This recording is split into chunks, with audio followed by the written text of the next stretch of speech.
अब हम लोग पढ़ेंगे दर्पण। दर्पण क्या है?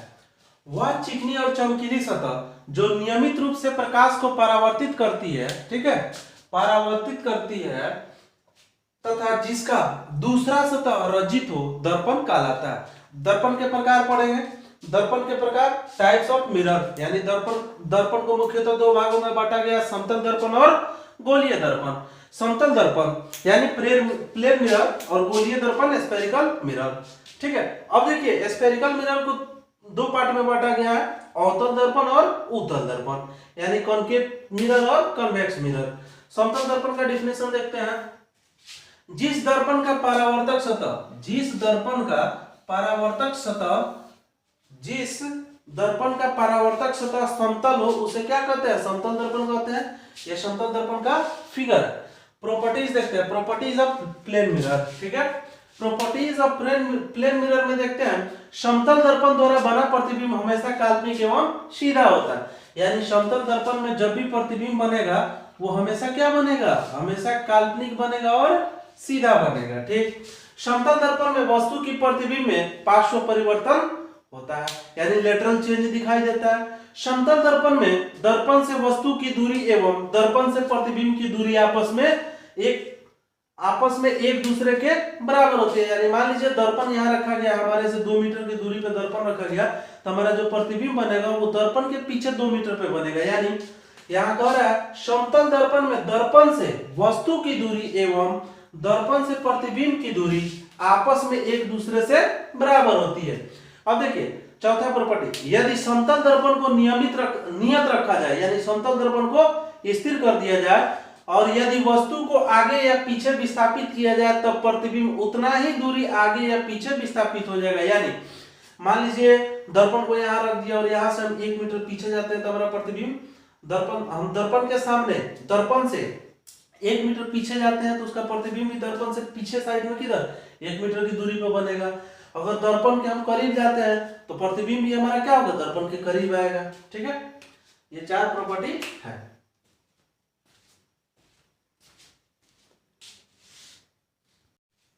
चलिए 5वां प्रॉपर्टी देखते हैं। यदि कोई वस्तु समतल दर्पण की ओर u वेग से गतिशील हो तब प्रतिबिंब वस्तु की ओर कितना? 2 गुनी वेग से, यानी 2u से गतिशील होती है। मान लीजिए ये दर्पण हो गया, इधर से अगर u वेग से अगर वस्तु जा रहा है तो इधर से प्रतिबिंब जो होगा वो दर्पण की तरफ कितना वेग से जाएगा? 2u वेग से जाएगा, ठीक। अब इसके बाद आगे देखते हैं। समतल दर्पण में वस्तु की ऊंचाई एवं प्रतिबिंब की ऊंचाई एक दूसरे के बराबर होती है। समतल दर्पण में जब भी होता है ये क्या होता है? प्रतिबिंब ऊंचाई और बिंब की ऊंचाई दोनों बराबर होता है। यानी समतल दर्पण के सामने हम जब खड़े होते हैं तो हमारा जितना बड़ा हाइट होता है उतना ही बड़ा का प्रतिबिंब बनता है। अच्छा ये चीज भी आपको जान लेना चाहिए कि अपना किसी भी व्यक्ति को अपना पूरा प्रतिबिंब देखने के लिए दर्पण का कितना होना चाहिए? कम से कम हाइट का आधा होना चाहिए। और देखिए समतल दर्पण में आवर्धन का मान 1 होता है तथा आवर्धन हमेशा क्या होती है? धनात्मक होती है। चलिए अब क्या होता है, यदि आपतित किरण की दिशा को नियत रखा जाए, यानी आपतित किरण की दिशा को नियत रखा जाए, नियत किसको रखना है? आपतित किरण की दिशा को। और यदि समतल दर्पण को थीटा कोण से घुमा दिया जाए, अगर थीटा कोण से हम लोग घुमा देते हैं तो परावर्तित किरण जो होती है वो दर्पण के घूमने की दिशा में 2 थीटा कोण से घूम जाती है। ये आपसे ऑब्जेक्टिव में पूछता है। जब समतल दर्पण को फिक्स कर दिया जाए और आपतित किरण की दिशा को नियत कर दिया जाए और समतल दर्पण को जब घुमाया जाता है थीटा कोण से, तो जो उसका प्रतिबिंब बनता है वो कितना कोण पे बनता है? परावर्तित किरण कितना पे जाता है? 2 थीटा कोण पर परावर्तित किरण जाती है, घूम जाती है। अब देखिए यदि 2 समतल दर्पण एक दूसरे से थीटा कोण पर स्थिर हो, यानी 2 समतल दर्पण एक दूसरे से थीटा कोण पर उपस्थित हो, यदि उनके बीच कोई वस्तु स्थित हो तब प्रतिबिंब की कुल संख्या निम्नलिखित प्राप्त होती है। यानी हमारे कहने का मतलब यह है कि 2 समतल दर्पण, एक समतल दर्पण ऐसे हो, दूसरा समतल दर्पण ऐसे हो, इसके बीच में कुछ थीटा दिया हुआ हो, तो थीटा दिया हुआ ये समतल दर्पण है। तो बताइए मान लेते हैं कि यहाँ कोई एक हम वस्तु रख दिए, कोई वस्तु हम रख दिए तो ये वस्तु का क्या होगा, वस्तु का प्रतिबिंब इसमें बनेगा, इस दर्पण को देख के इसमें बनेगा, फिर इसमें से इसमें बनेगा, तो वो कितना बार बनेगा, कितना डिग्री पर रहेगा, तो कितना बार दोनों के बीच में बनेगा, वो सम होगा, विषम होगा, फ्रैक्शन होगा, क्या होगा हमको पता चल जाएगा, कितना इमेज बनेगा। तो देखिए वही केस है, वही चीज है, यदि समतल दर्पण एक दूसरे से थीटा कोण पर स्थित हो और यदि उसके बीच कोई वस्तु स्थित हो तब प्रतिबिंब की कुल संख्या निम्नलिखित प्राप्त होती है। यानी ऐसे हो, सॉरी, एक दर्पण ये हो, दूसरा दर्पण ये हो, और इसका जो है बीच में ये थीटा दे दिया गया, कहीं वस्तु है, तो वस्तु है तो ये अब थीटा पे डिपेंड करता है, थीटा कितना डिग्री है, कितना प्रतिबिंब बनेगा। अब देखिए जैसे केस फर्स्ट में देखते हैं, जब क्या हो 360 डिग्री बटा थीटा हो, सम संख्या आ जाए, यानी हमारे कहने का मतलब ये है कि इसका एक एग्जांपल हम लेते हैं, ठीक है, एक एग्जांपल लेते हैं। अगर हम देख रहे हैं कि क्या हो गया, हमारा दर्पण है, इसका बीच, दोनों दर्पण के बीच हमारा 60 डिग्री का कोण बना है, ठीक है, ये कौन सा दर्पण है, समतल दर्पण है, आपको यहाँ हम वस्तु रख दिए, ठीक है। तो वस्तु का जो प्रतिबिंब बनेगा वो कैसा बनेगा, तो सबसे पहले क्या करना है, हमको निकालना है 360 बटा थीटा। तो 360 बटा 60 जब हम करेंगे तो 360 बटा 60 करेंगे तो 6 मत में जाएगा, 6 क्या हो जाएगा, सम संख्या। जब सम संख्या आएगा तो क्या करेंगे, एक घटा करके बोल देंगे कितना प्रतिबिंब बनेगा। तो बताइए कितना प्रतिबिंब बनेगा, इसमें 5 प्रतिबिंब बनेगा, ठीक है, इसमें 5 प्रतिबिंब बनेगा। अगला केस देखते हैं, सेकंड केस, अगर क्या हो विषम संख्या आ जाए, यानी इसका एग्जांपल हम देखते हैं, मान लीजिए ऐसे हो, ठीक, हमारा कौन सा दर्पण है, समतल दर्पण है, दोनों के बीच का कोण 120 डिग्री दे दे, और यहाँ कोई हमारा वस्तु रखा गया है, ठीक है। तो वस्तु का बोल रहा है प्रतिबिंब कितना बनेगा, तो इसके लिए हम लोग क्या करेंगे, 360 डिग्री बाई क्या करेंगे 120, यानी थीटा जो होता है उसको 360 से, 360 को थीटा से डिवाइड करेंगे तो क्या आएगा, 12×36 यानी 3 आएगा। तो 3 क्या है हमारा, ऑड है कि इवन है, ऑड है, तो ऑड है तो ऑड आता है तो क्या करते हैं, इमेज नहीं घटाते हैं, जितना रहता है उतना ही बोल देते हैं। यानी हमारा जो इस कंडीशन में जो हमारा फिगर बनेगा, इमेज बनेगा, प्रतिबिंब बनेगा, वो कितना बनेगा, 3 प्रतिबिंब बनेगा, ठीक।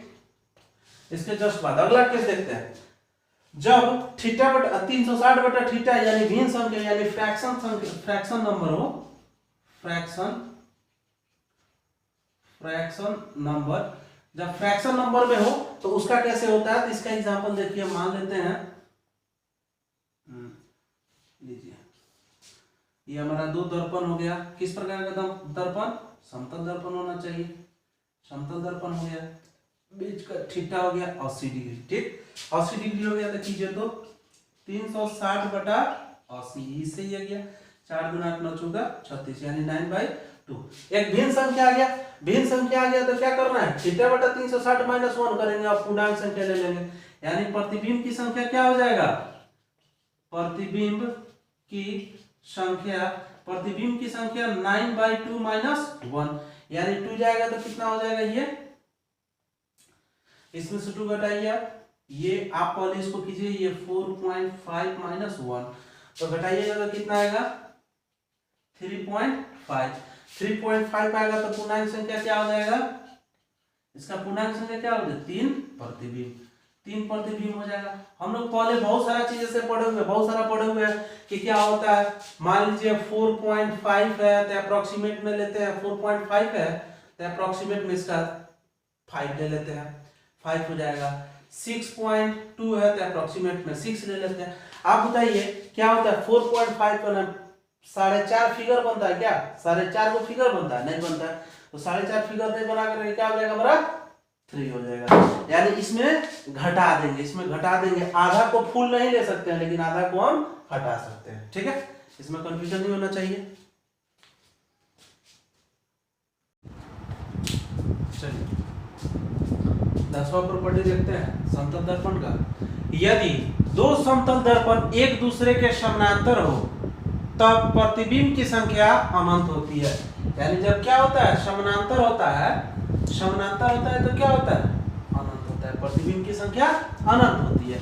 अब इसके बाद में समतल दर्पण का प्रॉपर्टीज खत्म हो गया। आप देखते हैं हम लोग गोलीय दर्पण, ठीक, गोलीय दर्पण, कांच की किसी खोखले गोले का वह भाग है, कांच की गोलीय दर्पण जो है कांच की किसी खोखले गोले का वह भाग जिसकी एक पृष्ठ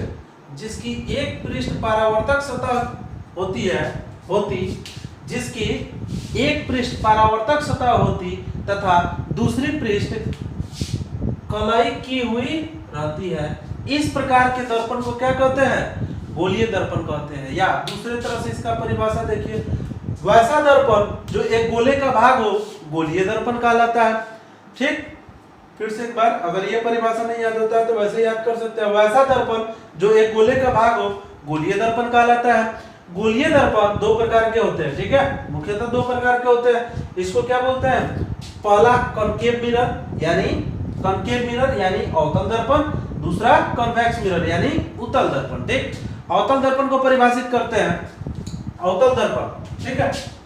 अवतल दर्पण वह गोलीय दर्पण है जिसकी उभरी हुई जो भाग होती है वो क्या होती है? कलई की हुई होती है तथा धसी हुई भाग परावर्तक सतह होती है। अवतल दर्पण की वक्रता केंद्र परावर्तक सतह के आगे होती है, ठीक है। अवतल दर्पण का वक्रता केंद्र जो होता है वो क्या होता है? परावर्तक सतह के आगे होता है। उत्तल दर्पण, ठीक, उत्तल दर्पण को अपसारी दर्पण भी कहते हैं। अपसारी, ठीक है, अपसारी दर्पण भी इसको कहते हैं, यानी डाइवर्जेंट मिरर भी बोलते हैं। उत्तल दर्पण वह गोलीय दर्पण है जिसकी उभरी हुई भाग परावर्तक सतह होती है तथा धसी हुई भाग कलई की हुई होती है, ठीक है। यानी इसका जस्ट उल्टा होता है। इसका देखिए, इसका गोलीय दर्पण का उभरा हुआ जो भाग होता है वो कलई होता है। यहाँ उभरा हुआ कलई हुआ, देखिए जो उभरा हुआ है यानी ऊपर जो उठा हुआ है वो क्या है? कलई किया गया है। लेकिन उत्तल में क्या होता है? उभरी हुई भाग परावर्तक सतह होती है तथा धसी हुई भाग कलई होती है। जो धसा होता है उस पे कलई किया हुआ होता है, ठीक है, कलई की हुई होती है। उत्तल दर्पण की वक्रता केंद्र परावर्तक सतह के पीछे होती है, ठीक है। ये परावर्तक सतह है कौन वाला? ये उभरा वाला भाग परावर्तक सतह इसके पीछे है। इस दर्पण को अपसारी दर्पण भी कहते हैं, जैसे हमने आपको बोला। चलिए, इसमें क्या होता है ना, बच्चों को बहुत ज्यादा कंफ्यूजन होता है, बच्चे लोगों को बहुत ज्यादा कंफ्यूजन होता है कि अवतल कैसा होता है, उत्तल क्या होता है, कैसा होता है। अगर किसी से बोल दिया जाए, फिगर बना करके बोल दिया जाए, बताओ ये अवतल है कि उत्तल है, तो उसमें कंफ्यूजन होने लगता है। तो बस ध्यान दीजिए, अवतल, इसको गौर से देखिएगा, अवतल यानी इसको देसी में बोलते हैं अवतल। आवतल में चले, आवतल में चले माने गहराई में चले, गुफा में चले। तो क्या ये जो खोखला है उसमें हम लोग चल रहे हैं, यानी गहराई में चल रहे हैं, ठीक है। उत्तल का मतलब ऊपर चल, यानी हम लोग ऊपर जा रहे हैं तो उत्तल हो गया, ठीक है। अवतल यानी गहराई में जा रहे हैं तो अवतल हो गया, ठीक। इस प्रकार से आप लोगों को कंफ्यूजन नहीं होगी। फिर से एक बार बोलते हैं अवतल उत्तल के लिए। आवतल में चले यानी गहराई में, जिसका परावर्तक सतह गहराई वाला होगा वो अवतल दर्पण होगा। उत्तल यानी ऊपर चल, जिसका परावर्तक सतह उभरा हुआ होगा वो क्या होगा? उत्तल दर्पण होगा, ठीक है। चलिए इसको नोट कीजिए जल्दी। चलिए कुछ बातों को हम लोग जानते हैं। आप लोग पहले इसके बारे में पढ़ चुके होंगे, 10th में आप लोग पढ़े होंगे, 10th में ये सब आप लोग पढ़े होंगे। इसको परिभाषित करने की जरूरत नहीं है, बता दे रहे हैं आप लोग तो कर लीजिएगा। चलिए देखिए, एम डैश एक प्रकार का दर्पण है। ये किस प्रकार का, कौन सा दर्पण है? अवतल दर्पण, ठीक है। तो इसमें सबसे पहले हम लोग जान रहे हैं ध्रुव क्या होता है, ठीक। सबसे पहले हम लोग जान रहे हैं ध्रुव क्या होता है। तो ध्रुव क्या होता है? दर्पण के मध्य बिंदु को ध्रुव बोलते हैं। ध्रुव के बाद में हम लोग जान रहे हैं वक्रता केंद्र। वक्रता केंद्र क्या होता है? गोलीय दर्पण जिस गोले का भाग होता है उस गोले के केंद्र को क्या कहते हैं? उस गोले के केंद्र को क्या कहते हैं? गोलीय दर्पण का वक्रता केंद्र कहते हैं। यानी फिर से एक बार, गोलीय दर्पण, इसका परिभाषा होता है गोलीय दर्पण, ये गोलीय दर्पण है। गोलीय दर्पण जिस गोले का भाग होता है उसके केंद्र को उस गोलीय दर्पण का क्या कहते हैं? वक्रता केंद्र कहते हैं। वक्रता केंद्र के बाद में भाई हम लोग आते हैं प्रधान अक्ष पे। यानी वैसी रेखा जो ध्रुव और वक्रता केंद्र से होकर गुजरती है प्रधान अक्ष कहलाती है। उसके बाद में हम लोग आते हैं वक्रता त्रिज्या। वक्रता की त्रिज्या क्या होता है? वक्रता केंद्र और ध्रुव के बीच की दूरी को क्या कहते हैं? वक्रता त्रिज्या कहते हैं। उसके बाद में आते हैं फोकस। फोकस प्रधान अक्ष के समानांतर, यानी प्रधान अक्ष हमारा ये हो गया, इसके समानांतर से आने वाली किरणें परावर्तन के बाद जिस प्रधान अक्ष के बिंदु पर से होकर गुजरती है वह बिंदु क्या कहलाता है? फोकस कहलाता है। ठीक, फोकस हो गया। फोकस के बाद में हम लोग क्या जान रहे हैं? फोकस दूरी। ये फोकस हो गया। फोकस के बाद में ये फोकस दूरी है। फोकस ये हो गया। फोकस क्या होता है? फोकस वो होता है प्रधान अक्ष के समानांतर से आ रही किरणें परावर्तन के बाद प्रधान अक्ष के जिस बिंदु पे काटती है वह बिंदु उस दर्पण का क्या कहलाता है? फोकस कहलाता है। ये फोकस हो गया और ये था फोकस दूरी। ठीक है, ये है फोकस दूरी। तो फोकस दूरी क्या होता है? फोकस और ध्रुव के बीच की दूरी को क्या कहते हैं? फोकस दूरी कहते हैं। अब देखिए द्वारक क्या होता है? द्वारक जो होता है ना, दर्पण का खुला हुआ मुंह, यानी एम डैश के बीच की न्यूनतम दूरी जो होगा वही क्या कहलाएगा?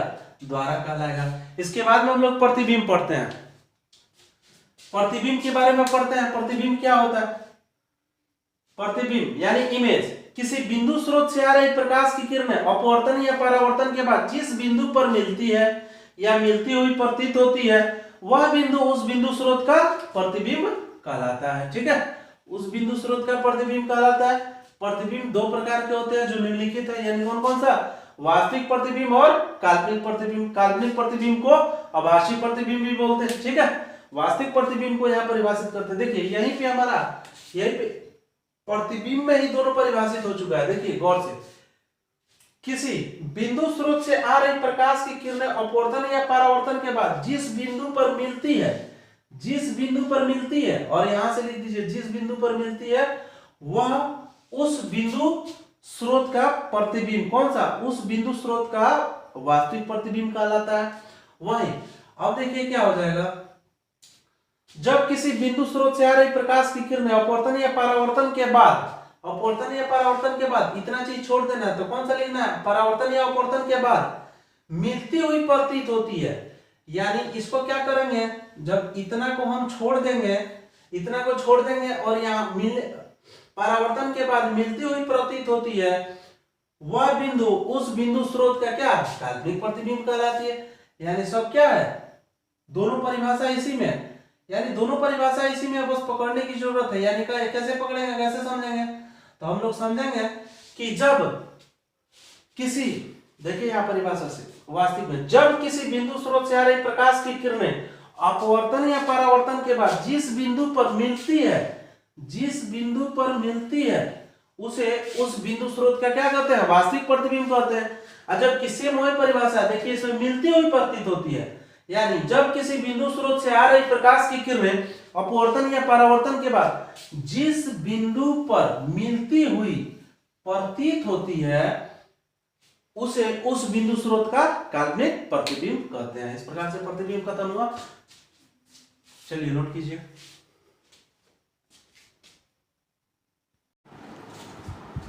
अवतल दर्पण के बारे में पढ़ते हैं। अवतल दर्पण का हम 7 केसेस में समझेंगे, इसका फिगर किस तरह क्या होता है। चलिए पहला देखिए, पहला है जब वस्तु अनंत दूरी पर हो। वस्तु जब अनंत दूरी पे होगा तो अनंत दूरी पर जब वस्तु होगा तो जो प्रकाश की किरणें आएगी परावर्तन के बाद कहां से होकर जाएगी? फोकस से।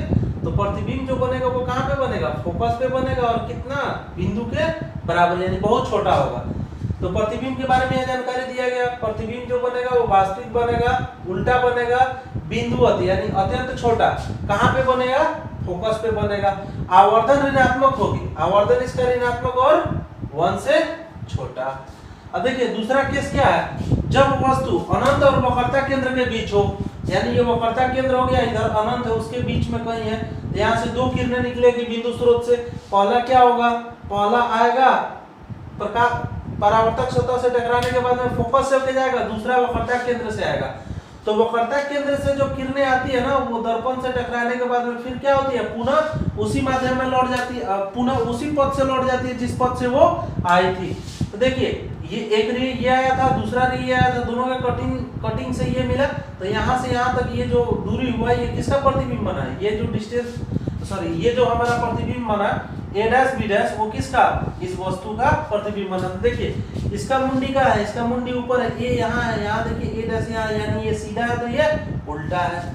तो यहाँ पे क्या हो गया, यहाँ पे प्रतिबिंब के बारे में जानकारी हम लोग देखते हैं, वास्तविक होगा उल्टा होगा, वस्तु से छोटा होगा, वस्तु से छोटा है, इतना बड़ा वस्तु उतना बड़ा नहीं है, वस्तु से छोटा है, और C और F के बीच है, C और F का मतलब हो गया वक्रता केंद्र और फोकस के बीच में बनेगा।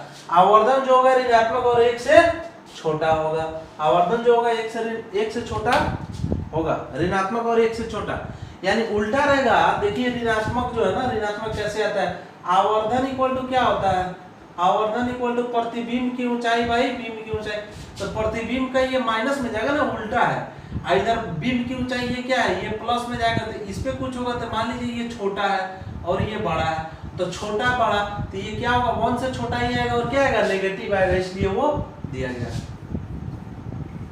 चलिए तीसरा केस देखते हैं, जब वस्तु वक्रता केंद्र पर हो, यानी वस्तु को पहले देखिए अनंत पे रखे हैं, दूसरा केस में क्या रखे हैं, अनंत और C के बीच रखे हैं, तीसरा केस अब क्या रखेंगे, C पे रखेंगे, यानी यहाँ C पे रखा गया, जब वस्तु को C पे रखेंगे तो क्या होगा, एक किरणें आएगी परावर्तन के बाद फोकस से होकर चली जाएगी, दूसरा किरणें जो होगा वो फोकस से होकर जाएगा तो समानांतर चला जाएगा।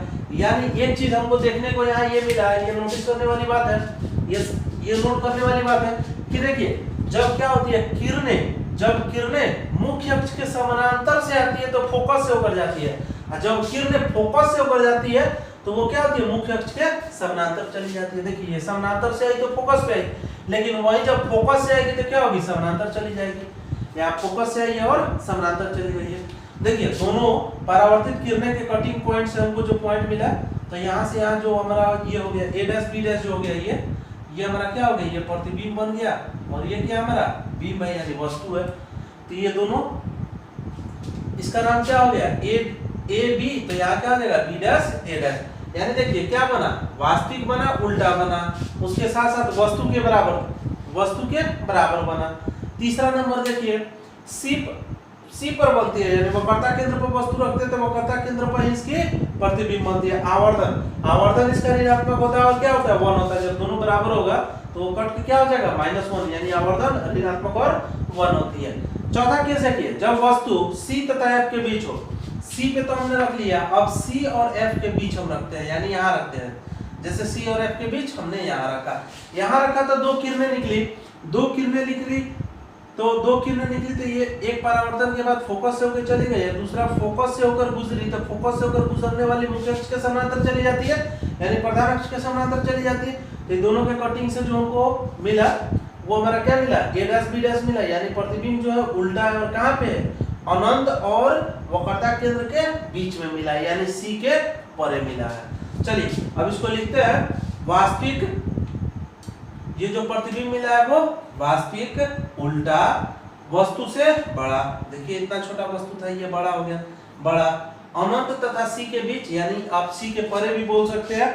आवर्धन जो होगा ऋणात्मक होगा, लेकिन क्या होगा 1 से अधिक होगा, ऋणात्मक और 1 से अधिक। अब देखिए जब वस्तु दर्पण के F पर उपस्थित हो, यानी फोकस पर, अब दोनों के बीच तो हो गया, अब किस पे जाएगा, फोकस पे।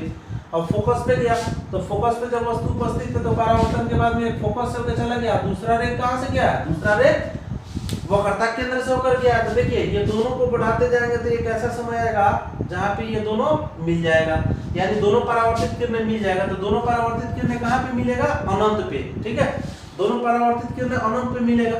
तो हम क्या बोल सकते हैं कि यहाँ पे जो हमको मिलेगा वास्तविक मिलेगा, उल्टा मिलेगा और वस्तु से बहुत बड़ा मिलेगा, यानी अनंत पे मिलेगा तो बहुत बड़ा मिलेगा। तो वहां पे देखिए अनंत पर तथा आवर्धन, अनंत पर यानी वस्तु जो बनेगा अनंत पर तथा आवर्धन ऋणात्मक होगा, लेकिन 1 से बड़ा होगा, बहुत बड़ा या बड़ा लिख सकते हैं। छठा केस देखिए, छठा केस क्या है, जब वस्तु को F तथा P के बीच रखते हैं, यानी फोकस दूरी और फोकस दूरी और ध्रुव के बीच, यानी यहाँ पे रखते हैं। तो जब यहाँ पे रखते हैं तो देखिए एक रे निकला, परावर्तन के बाद फोकस से होकर चला गया, और दूसरा क्या हो गया, एक रे निकला परावर्तन के बाद फोकस से होकर चला गया, और दूसरा रे जो है, दूसरा रे निकला है और दूसरा रे निकला है और निकलने के बाद में क्या हुआ, टकराने के बाद में वो पुनः उसी माध्यम से लौटा जो किधर से होकर गुजरा है, जो सी से होकर गुजरा है, वक्रता केंद्र से होकर गुजरा है। तो आप बताइए वक्रता केंद्र से होकर गुजरा है तो ये दोनों का मुंह बढ़ते जा रहा है, अनंत पे भी जाएगा तभी भी नहीं मिलेगा। तो क्या करते हैं, इसको काल्पनिक रूप से हम लोग मिलाते हैं, यानी इसको बढ़ाते हैं, आगे की तरफ बढ़ाते हैं, तो हमको क्या होता है, दर्पण के हमको पीछे प्राप्त हो जाता है, यानी दर्पण के पीछे हमको प्रतिबिंब प्राप्त हो जाता है। तो प्रतिबिंब जो प्राप्त होता है दर्पण के पीछे उसको क्या कहते हैं, जो, तो ये क्या हो जाता है, काल्पनिक प्रतिबिंब और सीधा। काल्पनिक हो गया, सीधा हो गया, वस्तु से क्या होगा, बड़ा होगा। और आवर्धन इसका क्या होगा, इसका धनात्मक होगा आवर्धन, क्योंकि क्या होता है, बिंब प्रतिबिंब की ऊंचाई बाई बिंब की ऊंचाई। तो देखिए ये भी पॉजिटिव है, ये भी पॉजिटिव है, तो पॉजिटिव ही आएगा। और क्या होगा, पॉजिटिव तो होगा ही होगा, 1 से बड़ा भी होगा और साथ ही साथ दर्पण के पीछे बनेगा। चलिए अब ये आपसे ये भी पूछता है कि बताइए वो कौन सा दर्पण है जिसमें हमें काल्पनिक और वास्तविक दोनों प्रकार का प्रतिबिंब प्राप्त होता है। तो वो कौन सा दर्पण है, वो दर्पण जो है अवतल दर्पण है। इसमें वास्तविक और काल्पनिक दोनों तरह का प्रतिबिंब प्राप्त होता है। और आपसे ये भी ऑब्जेक्टिव पूछेगा कि अवतल दर्पण में वस्तु को कहाँ रखा जाए कि उसका प्रतिबिंब वस्तु के बराबर हो, तो वक्रता केंद्र पे रखेंगे। ये 3rd नंबर केस हुआ, ठीक। अब इसके बाद में साथ साथ में ये भी याद रखिएगा, जब भी अगर आपको फिगर बोला जाए यानी प्रतिबिंब बोला गया कि वो वास्तविक है, तो जब वास्तविक होगा तो इसका मतलब है कि उल्टा होगा, और उल्टा होगा तो वो दर्पण के सामने होगा, ठीक। अगर वही प्रतिबिंब, अगर कोई प्रतिबिंब बोला जा रहा है कि वो काल्पनिक है, तो काल्पनिक है तो आपके दिमाग में आना चाहिए, जैसे ही काल्पनिक आया तो आपको पता होना चाहिए कि वो प्रतिबिंब दर्पण के पीछे बना होगा। और कैसा बना होगा, दर्पण के पीछे प्लस सीधा और दर्पण के पीछे बना होगा। चलिए इसको नोट कीजिए।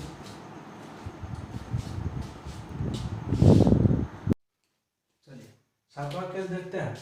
जब कोई वस्तु ध्रुव पर स्थित हो, ये 7वां केस किसका है, ये 7वां केस अवतल का ही है। जब कोई वस्तु ध्रुव पर स्थित हो तब प्रतिबिंब आभासी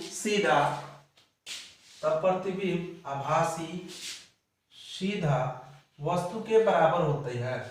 प्रतिबिंब की स्थिति ध्रुव पर ही होती है, प्रतिबिंब का जो स्थिति होगा वो ध्रुव पर ही होगा, आवर्धन का मान धनात्मक होगा एवं 1 होता है, ठीक है।